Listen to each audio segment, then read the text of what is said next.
Espero que vocês estejam bem. Vamos dividir a palavra de Deus? Hoje ela está em 1 Samuel, capítulo 18, versos 6 ao 9. O texto diz assim: E aconteceu que quando eles estavam voltando para casa, depois de Davi ter matado o filisteu, as mulheres de todas as cidades de Israel saíram ao encontro do rei Saul, cantando, dançando com tamborins, e alternadamente elas diziam: Saul matou seus milhares, porém Davi seus 10 milhares. Saul, ao ouvir isso, se indignou, as palavras lhe desagradaram muito. E ele disse a si mesmo: Para Davi elas deram 10 milhares, e para mim, milhares. O que falta a Davi, na verdade, senão o reino? Este foi o pensamento do rei Saul. E interessante aqui, 1 Samuel 18, 6 ao 9, tá, gente? Interessante aqui é que Davi era o servo, Saul era o rei. O rei deveria ter se alegrado com as vitórias de Davi. Afinal de contas, Davi lutou para que seu reino fosse protegido, não é? Para que nenhum gigante se apossasse de Israel e muito menos, não é? Não ofendesse o nome do Senhor a quem Davi tanto amava. Mas a única coisa que Saul conseguiu ouvir foi: para mim elas deram milhares e para ele 10 milhares. Ou seja, ninguém levou em conta o que eu já fiz até aqui. Ninguém levou em conta o que eu já trabalhei, né? As guerras que eu enfrentei. Com certeza você já ouviu frases parecidas, não é? Interessante, gente, é que nem sempre é errado nós desejarmos ter mais, não é? Conquistarmos mais. Mas é ruim quando nós queremos evitar o crescimento do outro porque nós somos invejosos. E isso muitas vezes acontece porque a pessoa, o invejoso, sejamos nós ou outras pessoas, é uma pessoa insegura, de baixa autoestima, porque é uma pessoa que é segura, ela sabe o que faz, ela sabe o que conquista, ela sabe o que quer, ela luta, ela batalha para conquistar, ela não perde tempo se preocupando com o que o outro tem. Mas essa frase de Saul parece que sai da nossa história, né? Desde a infância até a vida adulta, quantas vezes nós não ouvimos isso? Ah, para mim foi esse tanto, e para o fulano foi esse. Ah, entendi, não é? Mas o que eu fiz, ninguém viu. Ah, mas o quanto eu trabalhei, ninguém viu. Ah, mas o quanto eu sofri, ninguém viu. O quanto eu suportei, ninguém viu. Agora, na hora de ganhar, aí é o fulano que ganha. Quantas vezes nós não ouvimos isso? Isso é frase de invejoso. As pessoas precisariam entender que cada pessoa tem um dom, cada pessoa tem uma qualidade. É claro que nós podemos realizar as mesmas tarefas, né? Por exemplo, uma empresa de advogados, por exemplo, que trabalhe com causas familiares, vamos pensar assim. Todos eles vão atuar nessa área, porém, cada um deles vai fazer um trabalho diferenciado, porque mesmo realizando a mesma atividade, eles têm características diferentes. Eu trabalhei com diversas locutoras, mas cada uma tem uma voz, cada uma tem um estilo, não é? Então, imagine só se nós ficássemos o tempo todo, né, discutindo que a minha voz era mais bonita que a da fulana e vice-versa. Gente, que coisa horrível.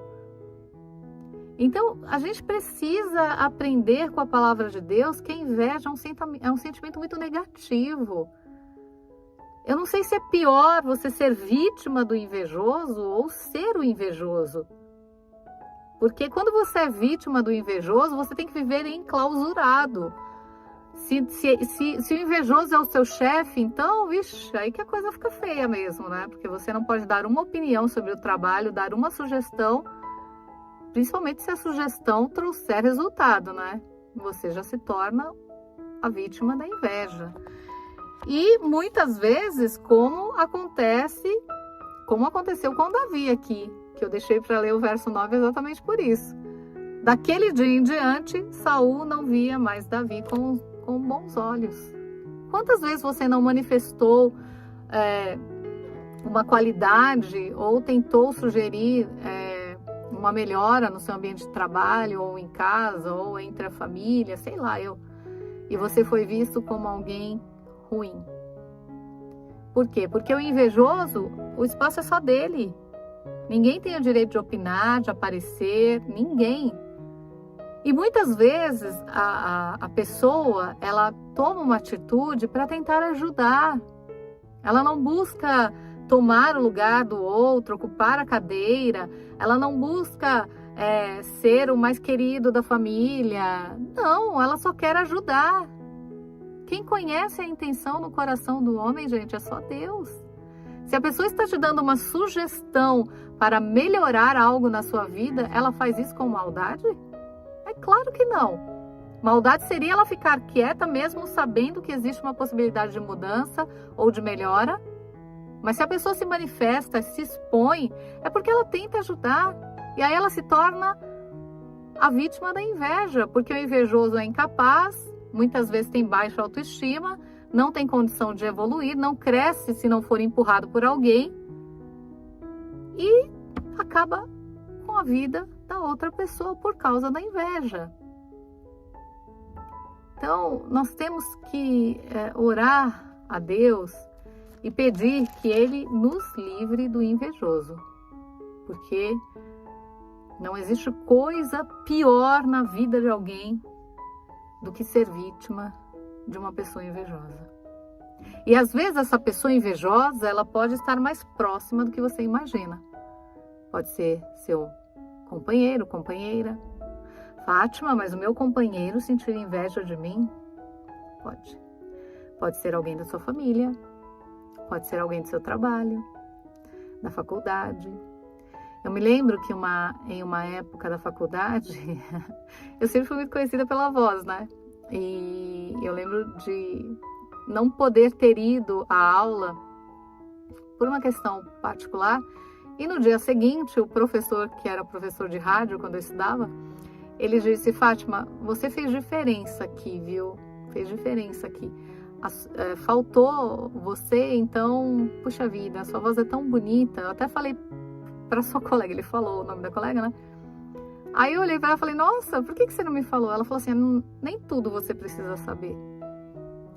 Olha a frase, nem tudo você precisa saber. Significa o quê? Ela se incomodou com o elogio que o professor me fez. E era uma pessoa que era assim comigo na faculdade. E eu me senti triste.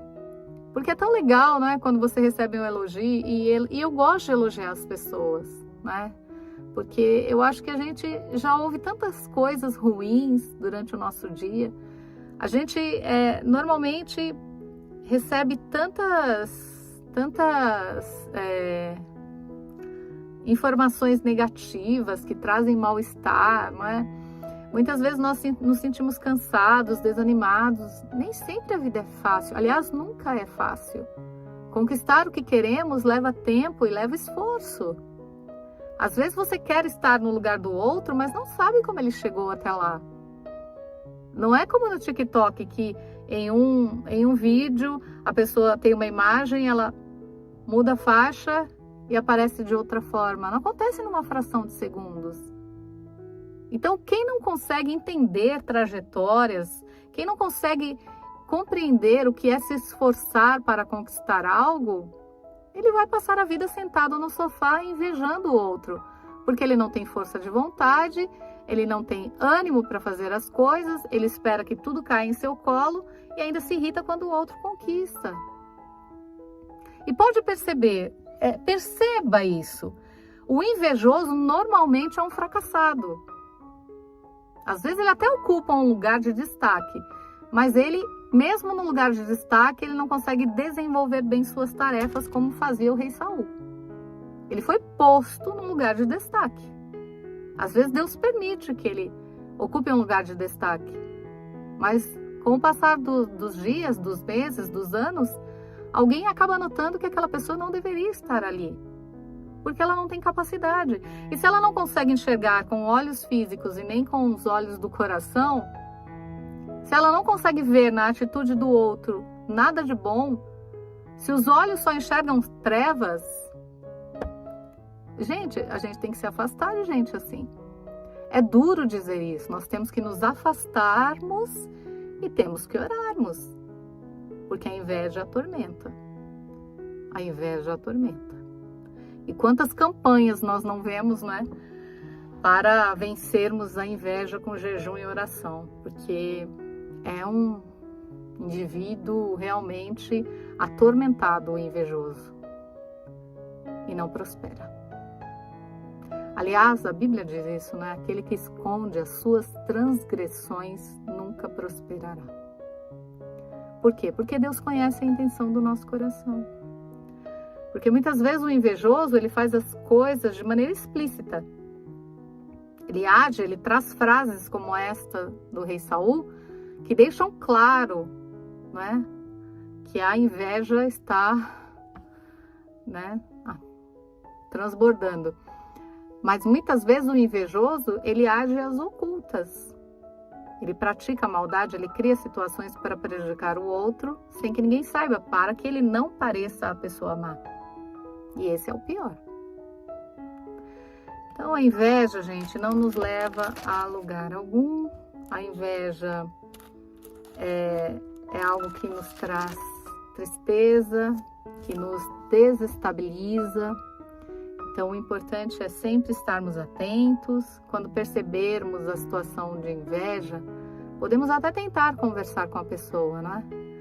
Olha, sem falar que ela é invejosa, né, gente? Senão aí você compra briga. Mas olha, eu tô aqui pro bem, né? Tô aqui pro bem da nação, tô aqui para ajudar, não tem intenção. É que às vezes mesmo você falando, né, a pessoa ela não acredita, né? Às vezes nem você falando que você está lutando pela equipe, lutando pela família, lutando pelo relacionamento. Quantos casamentos não acabam porque a mulher ganha mais que o marido, ganha uma posição de destaque depois de se esforçar muito, ou vice-versa, né? O marido cresce e a mulher fica indignada. Ah, você sempre trabalhando, eu sempre aqui, cuidando das crianças, lavando a louça. Ou então o marido, né? Você só trabalha. Quantos casamentos não acabam? Por causa da inveja. Porque a atenção vai sempre ser daquela pessoa. Então, gente, perceba como anda o seu coração, perceba se você tem aí sido vítima da inveja, se você tem sido invejoso, porque Deus quer que você viva em paz e que tenha ossos fortes, sem inveja. Aprenda com Cristo, que Ele fale mais contigo.